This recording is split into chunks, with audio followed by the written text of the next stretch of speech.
Ну и в завершении выпуска прыжки через нарты, бег с палкой и метание аркана. С этими дисциплинами столкнутся участники республиканского чемпионата по северному многоборью.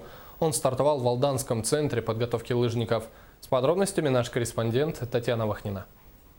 Торжественным парадом участников и теплым приветствием хозяев открылись в Центре подготовки лыжников соревнования по северному многоборью. Алданская земля вновь приняла гостей. В Южную Якутию прибыли представители 16 районов, чтобы помериться силами в республиканском первенстве. Вскоре непринужденная доброжелательность сменилась неослабевающим накалом страстей. В северном многоборье там входят 5 видов. Это первый вид у нас северный тройной прыжок, бег по пересеченной местности, бег с палкой, и прыжки через нарты, метание аркана на хорей и метание топора на дальность. Удачи всем и пусть победит сильнейший, пожелал спортсменам главный судья. Чемпионат по северному многоборью открылся соревнованиями по тройным прыжкам в длину.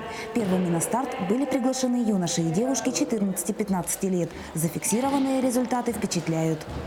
Это очень интересный вид спорта, так как тут много связано с историей. Даже, например, тот же северный тройной прыжок. То, что он произошел от того, что охотник прыгал через кочки и 3 прыжка. Также и мы прыгаем 3 раза.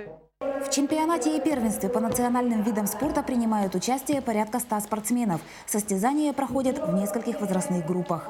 За первенство республики по северному многоборью спортсменам предстоит побороться в 5 дисциплинах. Основной целью проведения чемпионата по национальным видам спорта является популяризация народных игр среди населения. Татьяна Вахнина, Сергей Шипачев, Дмитрий Заливин, НВК «Саха», Алдан.